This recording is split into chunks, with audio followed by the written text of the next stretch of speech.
I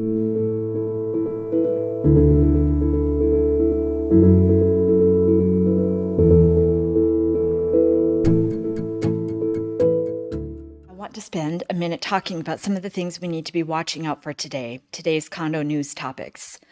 You may hear of condo legislation across the country here and there, but it is in response to tragedy usually.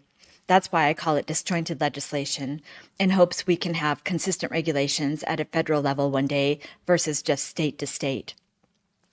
California has implemented balcony laws as a result of the Berkeley students who died when the balcony they were standing on collapsed. Last summer, a balcony in Georgia collapsed, killing 9.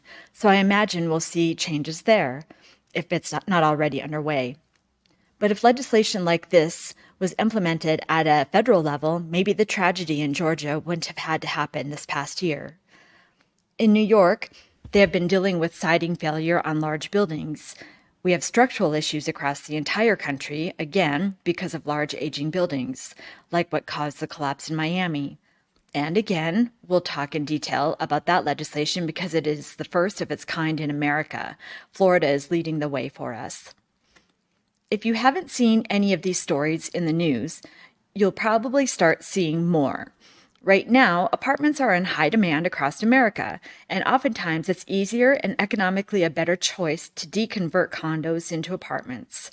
In some cases, it is going to be a good solution for condo owners to sell to developers because they can't afford the assessments, such as the case throughout Florida right now.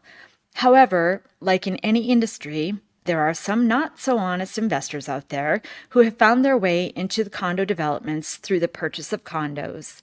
And by understanding the state's particular guidelines in regards to the HOA documents, they have slyly introduced and approved special assessments they knew the homeowners could not pay. This allowed them to purchase the condos, leaving homeowners without the homes they thought they would live the rest of their lives in. The homeowners have tried to fight them in court, but the judge has had to support the investors because of the way the HOA was set up and the process the investors followed. They did everything right. The condo owners basically let it happen under their noses. This is why I keep saying you have to be involved in your condo HOA. This is not just a Florida issue, by the way. You can find several articles on my LinkedIn page and in one of our blogs. Now let's talk about the only major legislation in America, Florida Senate Bill 4D. As I said, this was a result of the collapse of the Miami Tower in June of 2021.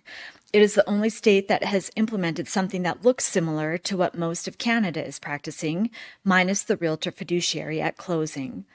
In simple terms, if a condo is 3 stories or higher and is within 3 miles of a coastline, the HOA has until the end of this year to do a reserve study, have all that work up to date, and fully fund those reserves. If a condo is 3 stories or higher and is outside of the 3 miles of the coastline or within, they have until the end of 2025 to perform all of the work above, basically. This is going to cause a ton of special assessments and increased HOA fees. Many are extremely concerned, but this is still the right answer. This will be the one state where you will finally know the value of what you are purchasing.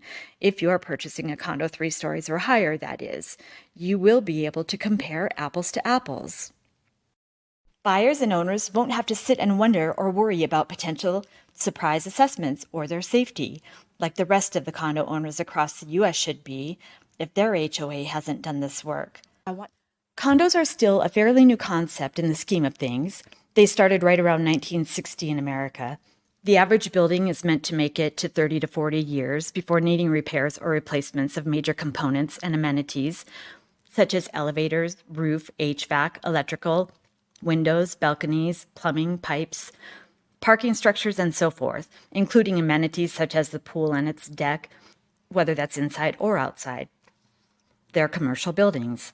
Condos were intended to be an attainable form of housing that would have the same type of expenses as a single-family home, but when you put 25, 50, or 100 to 300 units under one roof and then spread those expenses across those units, it was a much more efficient and affordable solution. For instance, the rule of thumb is that home maintenance should cost 1 to 4% of the purchase price of your home each year.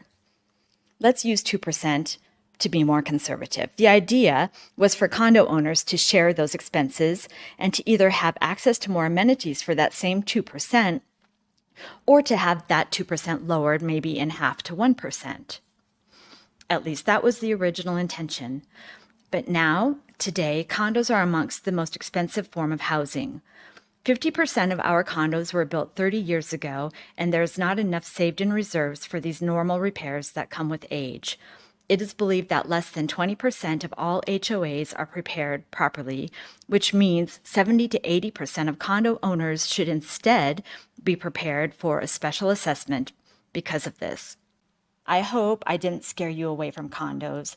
I think it's an amazing way to live. We just have to make sure everyone knows what they're getting into, since we kind of got ourselves in a bind in America. My goal is to educate and protect everyone and to help condo owners save their homes and, sadly, potentially their lives. Knowledge and education is power, and until we have the proper legislation and regulations protecting buyers and owners, I'm hoping you can help spread the word so we can arm everyone with the power they deserve.